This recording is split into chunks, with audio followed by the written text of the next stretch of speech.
Trading వినడానికి చాలా సింపుల్గా అనిపిస్తుంది కదూ, కానీ చేయడానికి వస్తే అది దాదాపు అసాధ్యం. ఇదొక పెద్ద పజిల్ లాంటిది.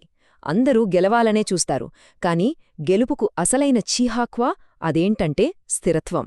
కాని ఆ స్థిరత్వం అనేది ఎందుకంత తేలిగ్గా దొరకదు? దాని గురించే ఈరోజు మనం లోతుగా మాట్లాడుకోబోతున్నాం. 93%. ఇది జస్ట్ ఒక నంబర్ కాదు, ఇదొక్క రియాలిటీ. ట్రేడింగ్లోకి ఎన్నో కలలతో వచ్చి వాటిని నెరవేర్చుకోలేకపోయిన వాళ్ల సంఖ్య ఇది. అసలు ఆశ్చర్యకరమైన విషయమేంటంటే, వీళ్ళేం తెలివి తక్కువ వాళ్లు కాదు, వాళ్ల దగ్గర ఇన్ఫర్మేషన్ లేక ఫెయిల్ అవ్వలేదు.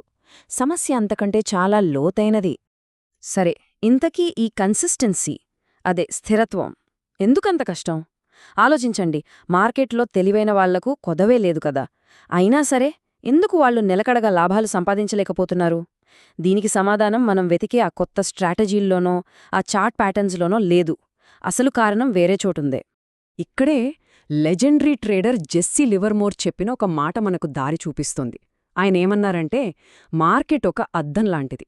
సింపుల్గా చెప్పాలంటే అది మనని మనకే చూపిస్తుంది. మన లోపలున్న భయాలు, ఆశలు, బలహీనతలు అన్నీ ఆ స్క్రీన్ మీద కనిపిస్తాయి.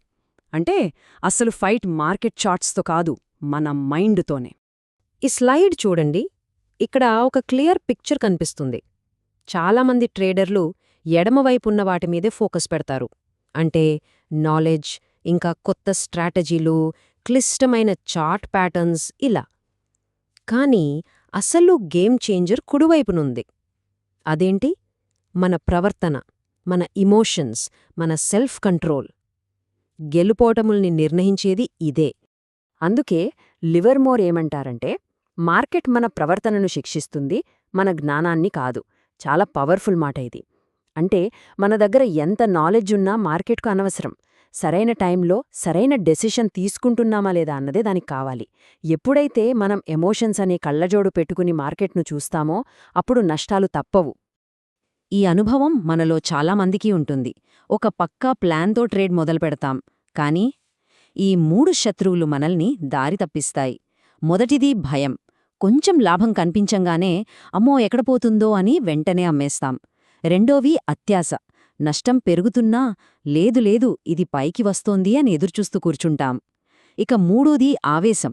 ఒక నష్టాన్ని కవర్ చేయడానికి ప్లాన్ లేకుండా పదే పదే ట్రేడ్ చేసి మొత్తం పోగొట్టుకుంటాం. ఈ 3 స్థిరత్వానికి అతి పెద్ద అడ్డంకులు. మరి ఈ ఎమోషన్స్ని కంట్రోల్ చేయడం ఎలా? సమాధానం ఒక్కటే: డిసిప్లిన్, అదే క్రమశిక్షణ. కాని ఇక్కడే చాలామంది ఒక పెద్ద తప్పు చేస్తారు. డిసిప్లిన్ అనేది కొంతమందికే పుట్టుకతో వస్తుంది అనుకుంటారు, కానీ అది నిజం కాదు. డిసిప్లిన్ అనేది ఒక కండరం లాంటిది. దాన్ని మనం ట్రైనింగ్ ఇచ్చి పెంచుకోవాలి, అంతేకాని అది ఎక్కడో దొరకదు. ఒకసారి ఆలోచించండి. మనం మన ప్లాన్ని పక్కన పెట్టి ఆవేశంతో ట్రేడ్ చేసిన ప్రతిసారీ మనం ఆ డిసిప్లిన్ అనే కండరాన్ని బలహీనపరుస్తున్నాం. ప్రతి తప్పుడు నిర్ణయం దాన్ని ఇంకా వీక్ చేస్తుంది. దానివల్ల ఫ్యూచర్లో సరైన నిర్ణయం తీసుకోవడం ఇంకా కష్టమైపోతుంది.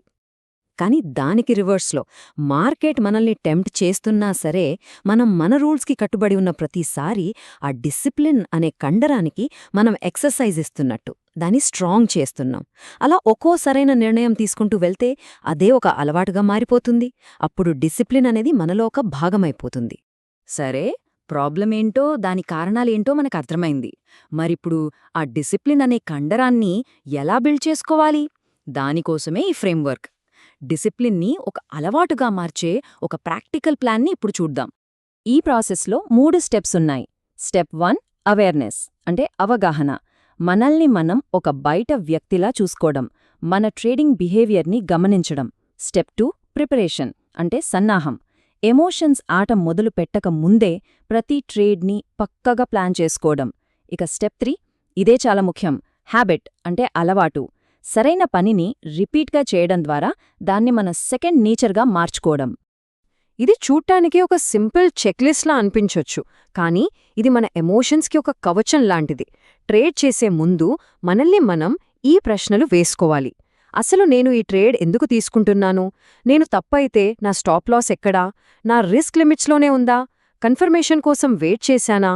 ఈ ప్రశ్నలకు సమాధానాలుంటేనే మనం ఎన్నో తప్పుడు నిర్ణయాల నుండి బయటపడగలం. ఇందులో చాలా ముఖ్యమైన పాయింట్ ఓపిక.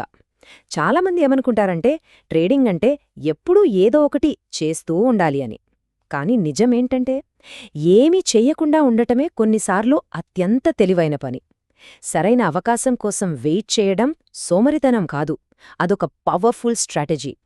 తొందరపడి ట్రేడ్ చేయడం కంటే ఓపికగా ఉండటమే మన అకౌంట్ని కాపాడుతుంది. సో మనం ఫైనల్గా ఒక పాయింట్కొచ్చాం.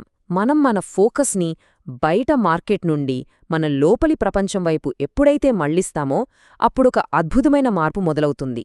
గుర్తుంచుకోండి, మనల్ని మనం గెలవగలిగితే మార్కెట్ని గెలవడం అసాధ్యమేమీ కాదు. అయితే చివరికి కన్సిస్టెన్సీ అంటే ఏంటి? దీనిలో ఎలాంటి ఆర్భాటాలు అద్భుతాలు ఉండవు. సింపుల్గా సరైన పనిని సరైన పద్ధతిలో మళ్ళీ మళ్ళీ అది మనకు ఊపిరి తీసుకోవడమంత సహజంగా అయ్యేంతవరకు చేయడం. ఇదొక నిశ్శబ్దమైన ఓపికతో కూడిన ఒక మహాశక్తి.